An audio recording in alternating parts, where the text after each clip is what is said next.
स्वतःवरचा विश्वास कमी झालाय. मनात सारखेच निगेटिव्ह विचार येत आहेत. तुला काही जमणार नाही. ह्या लोकांच्या बोलण्याने मन कुठेतरी खचत चालले आहे. आता तुला हे करता येणं शक्य नाही. तू हे केलं तर लोक असे बोलतील, तसे बोलतील, या विचाराने कुठेतरी मन नाराज झाले आहे. काही करण्याची इच्छाच राहिली नाही असे वाटत असेल, म्हणजेच सगळ्यांचं ऐकून स्वतःवरचा विश्वास कमी झाला असेल, तर आपल्याला व्यक्तिमत्व सकारात्मक घडवायचं आहे. आत्मविश्वास बळकट करायचा आहे. जे मनात सतत वाईट विचार येत आहेत, मी समजू शकते, ते आता आपल्याला थांबवायचे आहेत. आता आपल्याला नव्याने छान, सुंदर, चांगल्या विचारांसोबत जगायला शिकायचे आहे. आपल्यासाठी प्रत्येक क्षण खूप महत्त्वाचा आहे. आतापर्यंत आपण खूप रडलो, दुःखी झालो, पण आता नाही. आपणच आपल्याला आता सावरायचं आहे. जगण्याचे महत्त्व जाणून घ्यायचे आहे. जन्म आणि मृत्यू हे तर देवाने लिहिलेलं पान आहे, पण यामधले जे आयुष्य नावाचं पुस्तक आहे, हे आपल्याला लिहायचं आहे. आयुष्यात सुख, दुःख, चढ उतार हे चालूच राहणार. प्रत्येक परीक्षेला आपल्याला सामोरं जायचं आहे. त्या ठिकाणी खचून गेलात तर लोक तुम्हाला फक्त आधार देतील, पण त्या सर्वातून बाहेर तुम्हालाच पडावे लागेल. आयुष्य हे खूप चांगले पुस्तक आहे आणि हे पुस्तक आपल्यालाच लिहायचे आहे. हे पुस्तक सर्वांचे वेगवेगळे असणार आहे. या पुस्तकात आपल्याला हवे तेवढे चांगले कर्म अनुभवायचे आहेत. कारण 83 लक्ष योनी फिरून आपल्याला हा मानव जन्म मिळाला आहे. हा असा तसा मिळालेला जन्म नाही. 83 लक्ष योनी म्हणजे यामध्ये आपण किती सोसले असेल, तेव्हा कुठे हा जन्म मिळालाच. त्यामुळे या जन्माचं सोनं करून शेवटी परमात्म्याला सर्व आनंदाने सांगायचं आहे. त्यासाठी आत्मविश्वासाने भरलेलं आयुष्य जगायला सुरुवात करायची आहे. आणि त्यासाठी काय करायचं आहे? आपला हा हरवलेला आत्मविश्वास पुन्हा कसा मिळवायचा ते पाहूया आजच्या व्हिडिओमध्ये. नमस्कार मंडळी, मी प्रियांका, तुमची जवळची मैत्रीण. तुम्ही जर आपल्या चॅनेलवरती नवीन असाल तर प्लीज आपल्या चॅनेलला सबस्क्राईब करा. आयुष्याच्या वेगवेगळ्या टप्प्यावरती बऱ्याच वेळा आपला आत्मविश्वास कमी होताना जाणवतो. जसे की स्टुडंटच्या बाबतीत म्हणाल तर एखाद्या एक्झाममध्ये कमी मार्क पडले आणि कोणीतरी त्यांना जाऊन बोलले, असे मार्क पडल्यावर तू कसा डॉक्टर, इंजिनियर होशील? जसे त्यांचे एम असेल ते तू कसा होणार? तुला काही येतच नाही. अशा बोलण्याने आत्मविश्वास कमी होतो. त्याचप्रमाणे मोठ्यांच्या मनाचं पण तेच असतं, तू हे करू शकत नाही, तुला काही येतच नाही वगैरे. यामुळे आत्मविश्वास कमी होताना जाणवतो.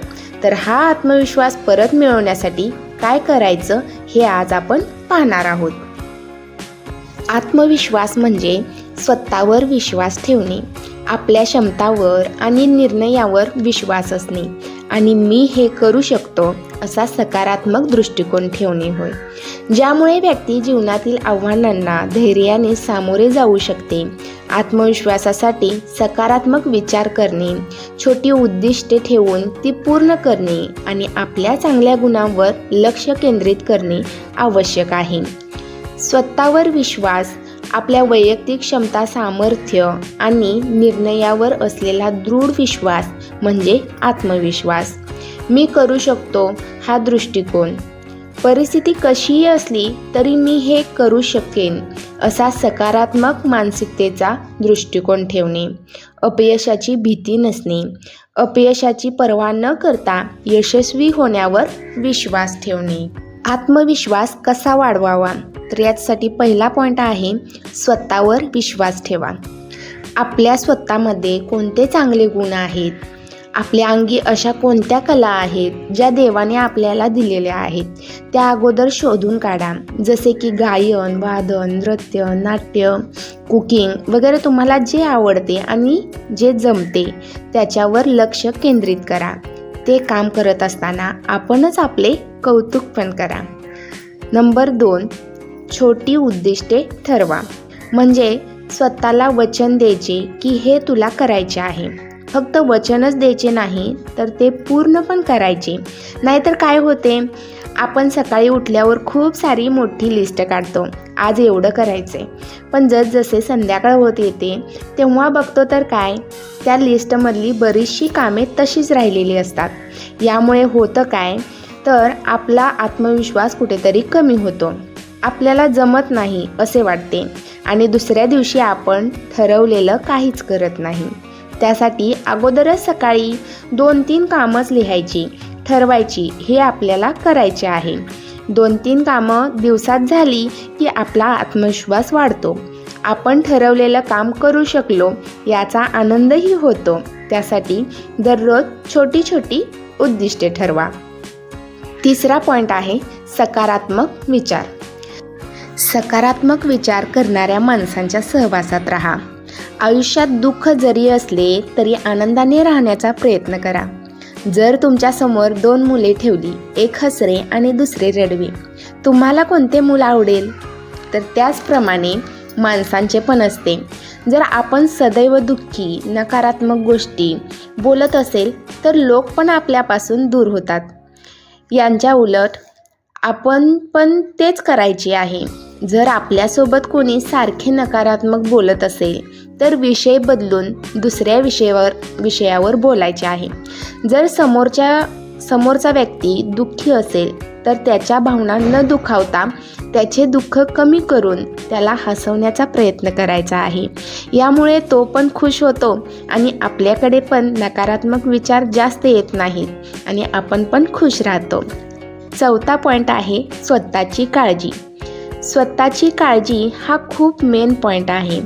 आपण स्वतःची काळजी नाही घेतली तर आपण कोणतेही काम वेळेच्या वेळी पूर्ण करू शकणार नाही, कारण आपले शरीर आपल्याला साथ देऊ शकणार नाही. त्यामुळे स्वतःची काळजी घ्या. स्वतःची काळजी घ्या म्हणजे पुरेशी झोप घ्या, व्यायाम करा, आरोग्यदायी आहार घ्या. आपण ठीक असेल तर सर्व गोष्टी ठीक होतील. 5वा पॉईंट आहे नव्या गोष्टी शिका. तुम्हाला जे काही आवड असेल, तुमची कला असेल तर ते तुम्ही नव्याने जे काही त्यामध्ये नवीन येत असेल तर त्या नवीन गोष्टी तुम्ही शिका. बागकाम, चित्रकला किंवा नवीन भाषा शिका, गायन वादन हे तुम्ही शिकू शकता आणि स्वतःला अधिक सक्षम बनवा. 6वा पॉईंट आहे जे तुमचा मनोबल वाढवतात त्यांच्यासोबत वेळ घालवा. म्हणजे जे काही तुम्हाला उत्साही करणारे जे तुमचे फ्रेंड्स वगैरे असेल किंवा नातेवाईकांचा सर्कल असेल तर त्यांच्यासोबत तुम्ही वेळ घालवा. 7वा पॉईंट आहे भीतीचा सामना करा. ज्या गोष्टीची भीती वाटते त्यांचा सामना करून त्यावरती मात करा. हे झाले आत्मविश्वास वाढण्यासाठी मदत करणारे 7 पॉईंट. तर व्हिडिओ कसा वाटला हे कमेंट बॉक्समध्ये नक्की सांगा. व्हिडिओ आवडला असेल तर व्हिडिओला लाईक करा, शेअर करा. तसेच आपल्या चॅनलला अजूनही तुम्ही जर सबस्क्राईब केलं नसेल तर चॅनलला सबस्क्राईब करा आणि सोबतच असलेल्या बेल आयकॉनलाही क्लिक करा. नंतर भेटूया अशाच एका छोट्याशा नवीन कंटेंटसोबत. तोपर्यंत टाटा, बाय बाय.